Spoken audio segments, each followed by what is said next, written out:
Hello, first graders. I know that I told your parents you didn't need anything for today, and you don't, so you're just going to watch for a minute.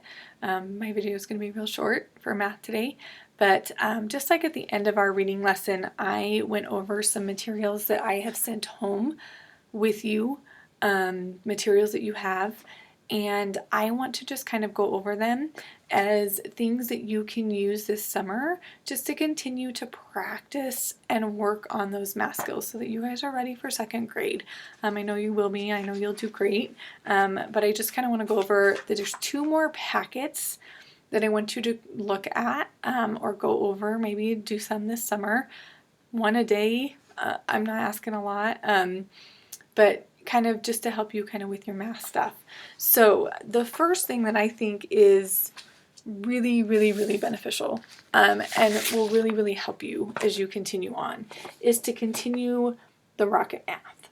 So you have a Rocket Math addition set, which is what we've been doing in math at the end of the time.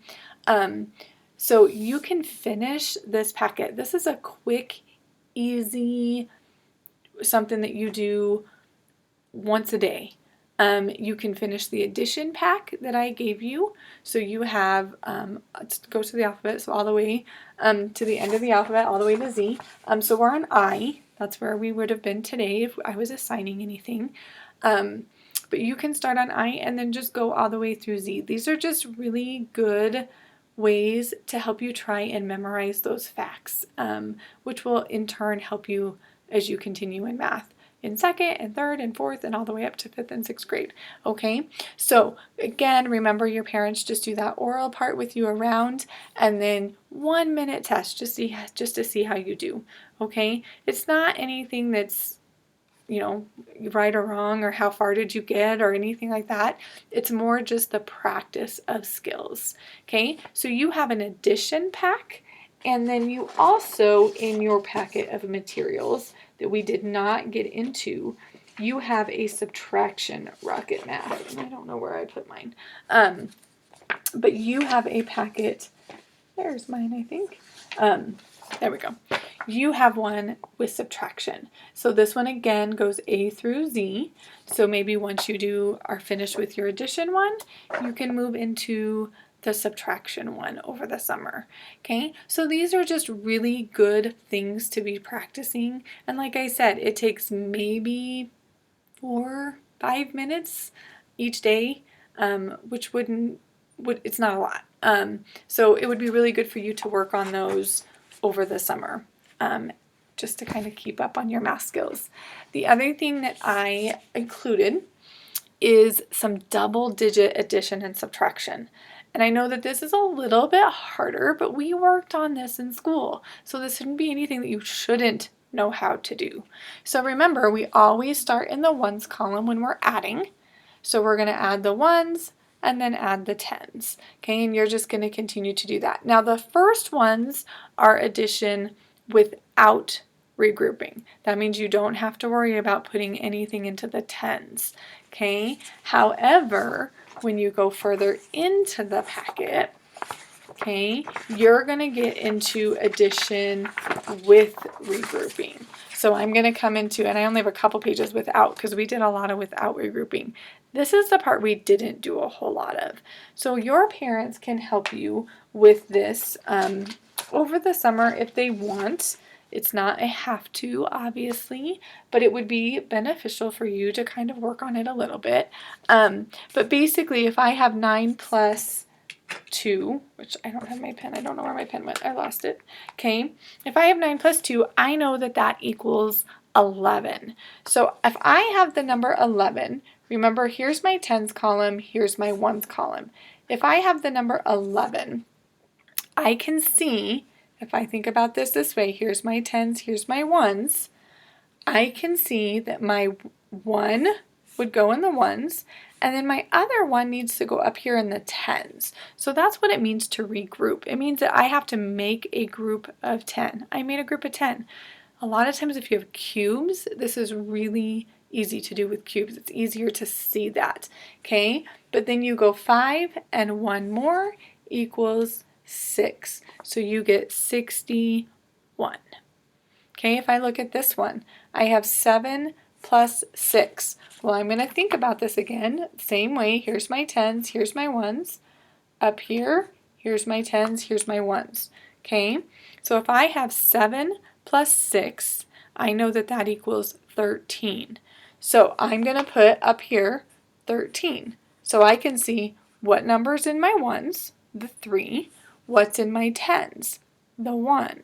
So I would come down here and I would put my 3 in the 1s, because I know this is my 1s column, and I would put my 1 in my 10s column. Okay, so now I have to add 7 plus 1 equals what? 8. So my answer would be 83. So I'm not going to go into lots of this with you, but this is stuff that you could be working on over the summer with your parents, just to kind of help you kind of get ready for that second grade year that's coming up. Okay, the second packet that you have left is a subtraction one. So this one is subtraction without regrouping to start. So we did a little bit of this in class as well. So if I have 8 minus 3, I know that equals 5. And 9 minus 8 equals 1. Okay, so I'm going to get 15. Now, as you go further into the packet, you're going to come to subtraction with regrouping. Now, I like this page because it shows you your 10s and 1s that we talked about. But if I look here and I have 1, I cannot take 9 away from one thing. So I have to make this a bigger number. The way I do that is I break apart a 10. So I would take this and I would make this a 6. And then if I gave 1 10, so I'm taking this group of 10 and putting it over in the 1s. So 10 plus 1 would be what? 11. So now I just made a whole different number. It looks like 611, but it's not. Okay, it's 6 10s and 11 1s. So 11 minus 9 would equal what? 2, because now I can subtract 9 from 11.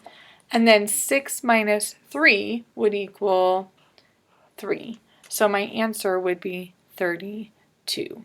So again, parents are going to have to really help you when it comes to the regrouping part, because we did not get there in class. But those first parts you should be able to do kind of working on your own with that subtraction without regrouping.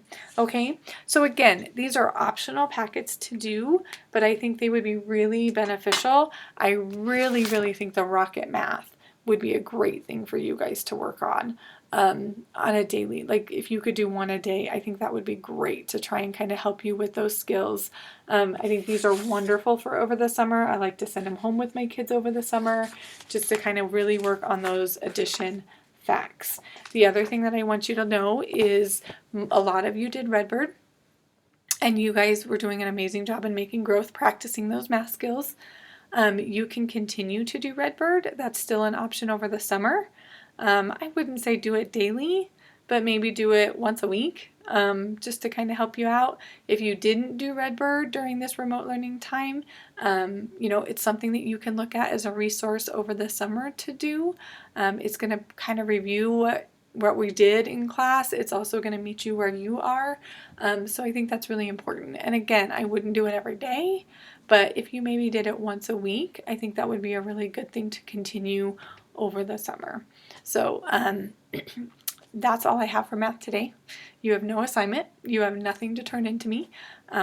So I just wanted to go over the extra materials that you have and give you some options for things to do over the summertime. All right, so we will see you tomorrow. Sounds good. We'll talk to you later. Bye.